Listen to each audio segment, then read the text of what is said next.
Hello friends, PYQ series में आपका स्वागत है।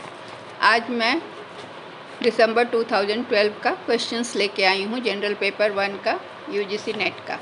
पहला क्वेश्चन है, the English word communication is derived from the word communist and communicare, communist and commune, communism and communalism, and the last one is communion and common sense। तो इन चारों में से पूछा जा रहा है कि कम्युनिकेशन वर्ड किससे डिराइव हुआ है। तो इसका आंसर है कम्युनिस्ट एंड कम्युनिकेयर। ये इस वर्ड से कम्युनिकेशन का डेरिवेशन हुआ है। दूसरा क्वेश्चन है, Chinese cultural revolution leader Mao Zedong used a type of communication to talk to the masses is known as, options हैं mass live communication, group communication, participatory communication और dialogue communication। तो पूरा group के साथ, masses के साथ बात करने के लिए उसने मास लाइव कम्युनिकेशन यूज़ किया था। तीसरा क्वेश्चन है, conversing with spirits and ancestors is termed as. पहला है ट्रांसपर्सनल कम्युनिकेशन, दूसरा है इंटरपर्सनल कम्युनिकेशन, तीसरा है इंट्रापर्सनल कम्युनिकेशन और चौथा है फेस टू फेस कम्युनिकेशन। ट्रांसपर्सनल मतलब हुआ कि रहस्यमयी शक्तियों से बातचीत, इंटरपर्सनल आपस में, इंट्रापर्सनल खुद से बातचीत, फेस टू फेस सामने सामने बातचीत। तो conversing with spirits and ancestors आएगा ट्रांसपर्सनल कम्युनिकेशन के तहत। अगला क्वेश्चन है, the largest circulated daily newspaper among the following is the Times of India, the Indian Express, the Hindu, the Deccan Herald. तो इसका आंसर है टाइम्स ऑफ इंडिया।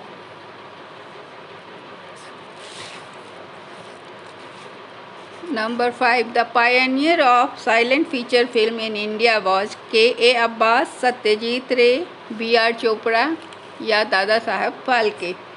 तो इसका आंसर है दादा साहब फाल्के। उनके नाम से दादा साहब फाल्के अवार्ड भी दिया जाता है। अगला क्वेश्चन है, classroom communication of a teacher rest on the principle of. पहला ऑप्शन है इन्फोटेनमेंट, दूसरा है एडुटेनमेंट, तीसरा है एंटरटेनमेंट और चौथा है पावर इक्वेशन। तो इन्फोटेनमेंट क्या होता है? ये होता है कि broadcast material to entertain and inform. इसमें दो चीज़ है, इन्फॉर्मेशन और इंटरटेनमेंट। तो ये ब्रॉडकास्ट मटेरियल होता है। एडुटेनमेंट में क्या होता है? वीडियो गेम्स, टीवी प्रोग्राम्स जिसमें कि एजुकेशन भी होता है और एन्जॉयमेंट भी होता है, एन्जॉयबल एजुकेशन प्रोग्राम। तीसरा तो एंटरटेनमेंट तो एन्जॉय करने के लिए है और पावर इक्वेशन का इसमें इसका यूज़ नहीं होता। तो इसका आंसर होगा एडुटेनमेंट, जिसमें कि एजुकेशनल प्रोग्राम होता है और एन्जॉयमेंट के साथ होता है। ALU stands for American logic unit, American local unit, alternating logic unit या अरिथमेटिक लॉजिक यूनिट। तो ALU कॉम्बिनेशन है डिजिटल इलेक्ट्रॉनिक सर्किट का, जो कि अरिथमेटिक काम को परफॉर्म करता है as on bitwise operation. एक CPU में कई ALU होते हैं। तो इसका आंसर होगा arithmetic logic unit. A personal computer uses a number of chips mounted on a circuit board is called microprocessor, system board, daughter board, motherboard। तो बहुत सारे चिप्स किस में होता है? कंप्यूटर के एक सिस्टम में जिसमें बहुत सारे चिप्स लगे होते हैं, उसे हम मदरबोर्ड कहते हैं। अगला क्वेश्चन है, computer virus is a hardware, bacteria, software और नन ऑफ दिस। तो कंप्यूटर वायरस भी एक सॉफ्टवेयर होता है। अगला क्वेश्चन है, the file extension of MS word document in office 2007 is. File extension MS word का डॉक्यूमेंट जो उसमें क्या क्या ऑप्शन दिया है, PDF, .pdf, .doc, .docx and .text। हम एक एक करके देखते हैं। PDF क्या है, ये PDF है, ये एडोब के द्वारा डेवलप किया गया है और ये पोर्टेबल डॉक्यूमेंट फॉर्मेट है। इसमें आप डाल के अपना डॉक्यूमेंट को कहीं भी आप कैरी कर सकते हैं, आपके साथ रह सकता है। .doc डॉक्यूमेंट फाइल है जो कि MS वर्ड के द्वारा यूज किया जाता है। इसमें टेक्स्ट, इमेज, चार्ट सब होता है, ग्राफिक्स भी होते हैं। .docx क्या है, ये डिफ़ॉल्ट फाइल नेम है MS वर्ड। जो नया कोई डॉक्यूमेंट आप डालें और उसका कोई नाम नहीं दिया तो वो खुद से डाल देता है, बाय डिफ़ॉल्ट नाम डाल देता है, जैसे न्यू फाइल या न्यू फाइल मैनेजर, इस तरह से कोई भी नाम वो खुद से डाल देता है अगर आप नाम नहीं डालते तो। .text क्या है, .text है फाइल जो कि कंप्यूटर के फाइल सिस्टम में स्टोर रहता है। तो file extension MS word document office 2007 is .docx, जिसको कि MS वर्ड डिफ़ॉल्ट कोई नाम दे देता है। अगला क्वेश्चन है, dash is a protocol used by email clients to download emails to your computer। इसका आंसर है TCP, FTP, SMTP और POP। तो इसका आंसर है POP। लेकिन हम एक एक करके समझते हैं कि TCP क्या है। TCP ट्रांसमिशन कंट्रोल प्रोटोकॉल है जो कि कंप्यूटर को लॉन्ग डिस्टेंस में कम्युनिकेट करने में मदद करता है। FTP क्या है, फाइल ट्रांसफ़र प्रोटोकॉल, ये कंप्यूटर फाइल्स के लिए यूज होता है। SMTP क्या है, simple mail transfer protocol for email transmission. और POP क्या है, पॉइंट ऑफ प्रेजेंस, इसको पोस्ट ऑफिस प्रोटोकॉल भी कहते हैं, जिसमें कि बहुत सारे डिवाइस एक दूसरे से कम्युनिकेट करते हैं। अगला है, which of the following is not a measure of human development index. HDI human development index, किसी देश का HDI बताता है कि वो देश कितना डेवलप्ड है। तो इसमें इंक्लूड किया है literacy rate, gross enrolment, sex ratio and life expectancy. तो HDI लाइफ इंडेक्स जो होता है उसमें लाइफ एक्सपेक्टेंसी होता है और एजुकेशन होता है, जिसे हम ग्रॉस एनरोलमेंट से जानते हैं। और लिटरेसी रेट और लाइफ एक्सपेक्टेंसी और ग्रॉस एनरोलमेंट आ गया, सेक्स रेशियो इसमें नहीं कंसीडर किया जाता है, इसलिए ये HDI का मेजर नहीं है। अगला question, India has the highest number of students in college after, किस कंट्री के बाद सबसे पहला नंबर किसका है, तो USA का। USA में सबसे ज़्यादा स्टूडेंट्स हैं कॉलेज में, उसके बाद इंडिया का नंबर है। अगला क्वेश्चन है, for an efficient and durable learning learner should have. Efficient और ड्यूरेबल लर्निंग के लिए लर्नर में क्या क्वालिटी होना चाहिए, ability to learn only, requisite level of motivation only, केवल उनको एबिलिटी टू लर्न मतलब सीखने की योग्यता होनी चाहिए, या मोटिवेशन का एक रिक्वायर्ड लेवल होना चाहिए, या अपॉर्चुनिटीज़ होना चाहिए सीखने का, या desired level of ability and motivation. तो किसी भी एफिशिएंट और ड्यूरेबल लर्निंग के लिए क्या ज़रूरी है कि डिज़ायर्ड लेवल ऑफ एबिलिटी के साथ साथ मोटिवेशन, दोनों चीज़ होना चाहिए। अगला क्वेश्चन है, classroom communication must be. Classroom का कम्युनिकेशन कैसा होना चाहिए, teacher centric, student centric, general centric या textbook centric. Teacher centric मतलब टीचर उसमें मेन होता है, स्टूडेंट सेंट्रिक में स्टूडेंट को ध्यान में रखकर। आजकल का जो एजुकेशन है वो चाइल्ड सेंटर्ड है, स्टूडेंट सेंटर्ड है, इसलिए क्लासरूम कम्युनिकेशन हमेशा स्टूडेंट सेंट्रिक होना चाहिए।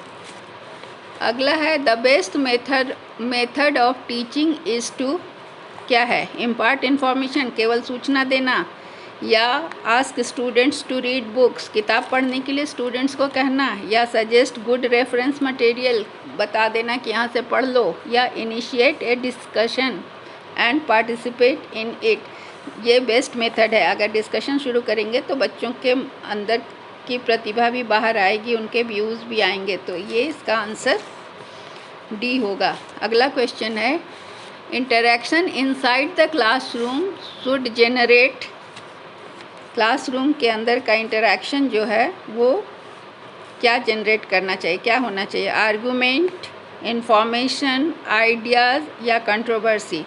तो आर्गूमेंट तो नहीं होना चाहिए, इंफॉर्मेशन भी नहीं, बल्कि आइडियाज़ जनरेट होना चाहिए क्लासरूम के इंटरेक्शन से, ना कि कंट्रोवर्सी। अगला क्वेश्चन है, spare the rod and spoil the child gives the message that, क्या मैसेज देता है? Punishment in the class should be banned, या corporal punishment is not acceptable. Corporal मतलब हुआ शारीरिक दंड, एक्सेप्टेबल नहीं है, स्वीकार्य नहीं है। पहला का मतलब हुआ punishment in the class should be band, classroom में जो पनिशमेंट दंड दिया जाता है उसको रोक देना चाहिए। तीसरा है, undesirable behaviour must be punished, अवांछित व्यवहार के लिए सज़ा मिलनी ही चाहिए। चौथा है, children should be beaten with rods, बच्चों को रॉड से मारना चाहिए। तो इसका आंसर क्या होगा? Spare the rod and spoil the child क्या मैसेज देता है? Undesirable behaviour must be punished, मतलब जो बिहेवियर वांछनीय नहीं है उसके लिए सज़ा मिलनी चाहिए। अगला है, the type of communication that the teacher has in the classroom is termed as, उसको क्या कहेंगे? जो टीचर का कम्युनिकेशन हो रहा है क्लास में बच्चों के साथ, interpersonal, mass communication, group communication और face to face communication. Interpersonal में तो आपसी बातचीत हुई, मास कम्युनिकेशन में बहुत बड़ी गैदरिंग में जब कम्युनिकेशन होता है तब उसको कहते हैं ग्रुप कम्युनिकेशन, कह सकते हैं। क्लासरूम में ग्रुप कम्युनिकेशन, स्टूडेंट्स का ग्रुप होता है, बहुत बड़ा ये नहीं होता। फेस टू फेस होता है, 1-to-1 टॉक। तो इसका आंसर होगा ग्रुप कम्युनिकेशन। अगला क्वेश्चन है, which one of the following is an indication of the quality of a research journal, इसमें से कौन सा रिसर्च जर्नल का क्वालिटी है? एक एक करके पहले समझते हैं। इम्पैक्ट फैक्टर, इम्पैक्ट फैक्टर क्या है कि ये फ्रीक्वेंसी बताता है कि वो कोई भी आर्टिकल किसी जर्नल में कितनी बार साइट किया गया, कितनी बार उसको लाया गया। तो इम्पैक्ट फैक्टर ये हुआ कि ताकि वो जर्नल का इम्पैक्ट बता सके। एच इंडेक्स क्या है? एच इंडेक्स बताता है maximum number of H paper, मतलब कितनी बार पब्लिश्ड हुआ। तो 20 इज़ ए गुड, 20, 40, 60, तो 20 ठीक है, 40 है तो बहुत अच्छा, और 60 है तो आउटस्टैंडिंग। अगला है जी इंडेक्स, मतलब ये पब्लिश हुआ या कितनी बार उस आर्टिकल को साइट किया गया, इसका नंबर ये सब बता रहा है। जी इंडेक्स बता रहा है rank in decreasing order of the number of citation that they received, मतलब जी इंडेक्स बता रहा है कि decreasing order of number of citation, कितना नंबर साइटेशन घटता जा रहा है। और I10 इंडेक्स ये बता रहा है कि 10 या उससे ज़्यादा साइटेशन को बताता है। तो इसका आंसर है इम्पैक्ट फैक्टर। रिसर्च जर्नल का क्वालिटी इम्पैक्ट फैक्टर से पता चलता है।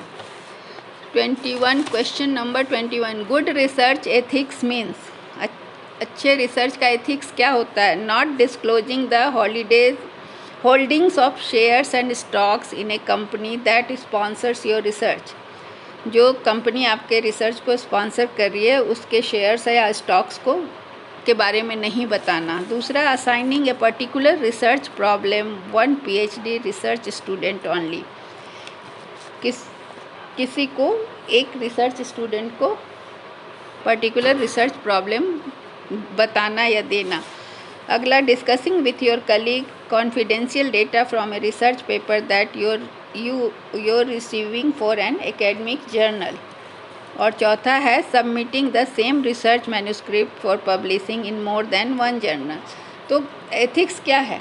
एथिक्स है कि आप अपने कलीग से कोई भी ये assigning the particular research problem to one PhD, कोई एक रिसर्च प्रॉब्लम किसी एक स्टूडेंट को, पर्टिकुलर स्टूडेंट को देना, ये गुड रिसर्च एथिक्स नहीं होता है। गुड रिसर्च एथिक्स में होता है कि एक प्रॉब्लम एक ही स्टूडेंट को देना है, एक ही प्रॉब्लम बहुत सारे स्टूडेंट्स को रिसर्च करने के लिए नहीं देना है। तो इसका आंसर होगा बी। अगला है which of the following sampling method is based on probability, मतलब कौन सा प्रोबेबिलिटी सैम्पलिंग है, जिसको रैंडम सैम्पलिंग भी कहते हैं, और बाकी होता है सो नॉन रैंडम या नॉन प्रोबेबिलिटी सैम्पलिंग। तो कन्वीनियंस सैम्पलिंग नॉन रैंडम है, या कोटा सैम्पलिंग भी नॉन प्रोबेबिलिटी सैम्पलिंग है, जजमेंट सैम्पलिंग भी नॉन प्रोबेबिलिटी सैम्पलिंग है। इसमें केवल स्ट्रैटिफाइड सैम्पलिंग ही प्रोबेबिलिटी सैम्पलिंग है। अगला क्वेश्चन है आइडेंटिफाई द इनकरेक्ट स्टेटमेंट। इसमें से जो गलत स्टेटमेंट है उसे बताएं। पहला है a hypothesis is made on the basis of limited evidence as a starting point for further investigation. दूसरा है a hypothesis is a basis for reasoning without any assumption of its truth. तीसरा है hypothesis is a proposed explanation for a phenomena. चौथा है scientific hypothesis is a scientific theory. नहीं, ये गलत है, हाइपोथेसिस थ्योरी नहीं होता है, ये बाकी सारे ठीक है। Thank you.